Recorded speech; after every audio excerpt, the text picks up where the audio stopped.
Finally one പീസിന്റെ ചാപ്റ്ററുള്ള 1152 ബ്രീഫായുള്ള spoilers കിട്ടിയിട്ടുണ്ട്. അതിനർത്ഥം ഈ ആഴ്ച നമുക്ക് വൺ പീസിന്റെ ചാപ്റ്റർ ലഭിക്കുന്നതായിരിക്കും. എനിക്കറിയാം ലൂഫിയുടെ ഇമുവിന്റെ ഒരു കിടിലൻ ക്ലാഷ് ആണ് നിങ്ങൾ പ്രതീക്ഷിച്ചിരുന്നത്. പക്ഷേ ഈ ചാപ്റ്റർ മെയിനായിട്ട് അതല്ല ഫോക്കസ് ചെയ്തിട്ടുള്ളത്. പല ചോദ്യങ്ങളുടെ ഉത്തരവും പല പ്രഡിക്ഷൻസിന്റെ ഫൈനൽ ഔട്ടും അതേപോലെ സ്റ്റോറിക്ക് വേണ്ടിയുള്ള കിടിലൻ ഫ്ലാഷ് ബാക്കുമാണ് ഈ ചാപ്റ്റർ മെയിനായിട്ട് ഓരോ ഫോക്കസ് ചെയ്തിട്ടുള്ളത്. വൺ പീസിന്റെ തിയറീസ് ഒക്കെ ഇഷ്ടപ്പെടുന്ന എന്നെപ്പോലെ ഒരാൾക്ക് ഈ ഒരു ചാപ്റ്റർ കൃത്യമായി പറഞ്ഞ ഒരു ഉത്തര കടലാസാണ്. ഇനി പല ചോദ്യങ്ങൾ ഉണ്ടാക്കാനും ഇനി പല തിയറീസ് ഉണ്ടാക്കാനും പല ചോദ്യങ്ങളുടെ ആൻസർ എന്നും പറയാൻ സാധിക്കും. സോ അധികമൊന്നും ഞാൻ വൈകിപ്പിക്കുന്നില്ല. നമുക്ക് നേരെ വൺ പീസിന്റെ ചാപ്റ്ററുള്ള 1152 ബ്രീഫുള്ള സ്പോയിലേഴ്സിലേക്ക് കിടക്കാം.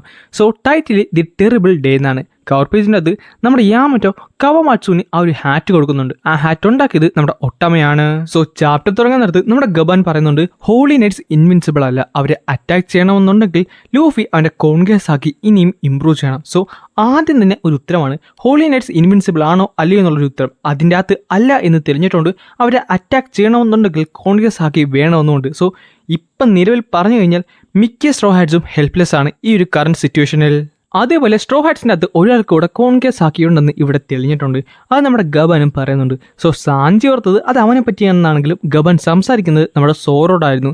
ഈ ഒരു കാര്യം ലൂഫിക്ക് നേരത്തെ അറിയായിരുന്നു. സോ സോറോക്ക് കോൺഗ്രസ് ആക്കി ഉണ്ടോ ഇല്ലയോ എന്നുള്ളത് പണ്ട് തൊട്ടുള്ള ഒരു ഡൗട്ടായിരുന്നു. പല സ്ഥലങ്ങളിലും ഈ ഒരു ഡൗട്ട് വന്നിരുന്നെങ്കിൽ കൂടിയും ഇപ്പോൾ എന്തായാലും കൺഫേം ആയിട്ടുണ്ട് നമ്മുടെ സോറോക്ക് കോൺഗ്രസ് ആക്കി ഉണ്ട്. അവിടുന്ന് പോകുന്നത് മറ്റൊരു സ്ഥലത്തേക്കാണ്. നമ്മുടെ ഹജറുദ്ദീൻ പറയുന്നുണ്ട് എന്തൊക്കെ വന്നാലും ലോക്കിനെ അവൻ റിലീസ് ചെയ്തില്ല. ആ സമയത്ത് ലോക്കിനെ നമ്മുടെ ലൂഫി തൻ്റെ സ്ട്രോ ഹാറ്റ്സിലേക്ക് ഇൻവൈറ്റ് ചെയ്യുന്നുണ്ട്. ഈ ഒരു കാര്യം കാരണം എങ്ങനെ പോയാലും ഹജറുദ്ദീനെ അവനെ റിലീസ് ചെയ്തിരിക്കാനും പറ്റത്തില്ലല്ലോ. പക്ഷേ ഇത് ലോക്കിയും ഹജറുദ്ദീനും സോറോയും സാഞ്ചിയും എഗ്രി ചെയ്യത്തില്ല. ഇവൻ ലോക്കി വരെ അത് എഗ്രി ചെയ്യുന്നില്ല. അത് കഴിയുമ്പോൾ ഗബാൻ ഒരു കാര്യം റിവീൽ ചെയ്യുന്നുണ്ട്. ലൂഫി എടുക്കലും ലോക്കി എടുക്കലും ഹജറുദ്ദീൻ എടുക്കലും അതായത് ആ ടെറിബിൾ ഡേയുടെ അന്ന് നമ്മുടെ എൽബഫിന്റെ രാജാവിന് നഷ്ടപ്പെട്ട ആ ഒരു ദിവസം ഷാങ്ക്സും അന്ന് അവിടെ ഉണ്ടായിരുന്നു. പിന്നെ കാണിക്കുന്ന ഒരു ഫ്ലാഷ് ബാക്കാണ്.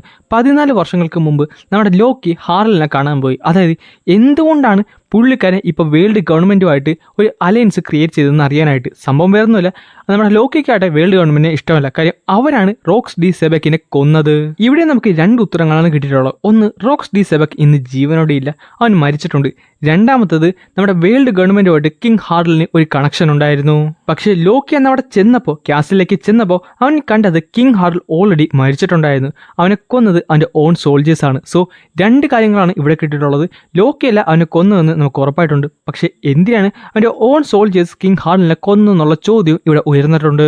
ആ സമയത്ത് ഷാങ്ക്സ് ഗബാനോട് ഒരു കാര്യം പറയുന്നുണ്ടായിരുന്നു. അത് ഷാങ്ക്സും കിങ് ഹാർലിനും തമ്മിൽ ചെറിയൊരു കണക്ഷൻ പണ്ടുണ്ടായിരുന്നു. അതുകൊണ്ട് അവനെ വീണ്ടും കാണാൻ വന്നതാണ്. ഈ സമയത്താണ് ഒരു മിസ്റ്റീരിയസ് ആയിട്ടുള്ള ഒരാൾ വന്ന് നമ്മുടെ എൽബഫിലെ ലെജൻഡറി ഡെവിൾ ഫ്രൂട്ട് കട്ടെടുത്തിട്ട് പോകുന്നത്. അതിനർത്ഥം ലോക്കിയല്ല ആ ഒരു ഡെവിൾ ഫ്രൂട്ട് കട്ടെടുത്തതെന്നാണ്. ചാപ്റ്ററിന്റെ അവസാനം നമ്മൾ വീണ്ടും ഒരു ഫ്ലാഷ് ബാക്കിലേക്ക് പോവാണ്. കൃത്യമായി പറഞ്ഞാൽ 109 വർഷങ്ങൾക്ക് മുമ്പ്. അന്ന് നമുക്ക് ഒരു ചെറിയൊരു വൈൽഡായുള്ള ഹാർലിനെ കാണാൻ സാധിക്കുന്നുണ്ടായിരുന്നു. അവനായിട്ട് റാമ്പേജ് ചെയ്തുകൊണ്ടിരിക്കുകയാണ്, അതും ഒരു മനുഷ്യരുടെ കിങ്ഡത്തിൽ. അങ്ങനെയാണ് ഈ ഒരു ചാപ്റ്റർ ഇവിടെ അവസാനിക്കുന്നത്. ഗൈസ്, ഇത് വളരെ ബ്രീഫ് ആയുള്ള സ്പോയിലേഴ്സ് ആയിരുന്നു. സോ ഈ കിട്ടിയ പോയിന്റ്സ് വെച്ചിട്ട് മാത്രം ഈ ഒരു ചാപ്റ്റർ ഒരിക്കലും ജഡ്ജ് ചെയ്യാൻ പാടില്ല.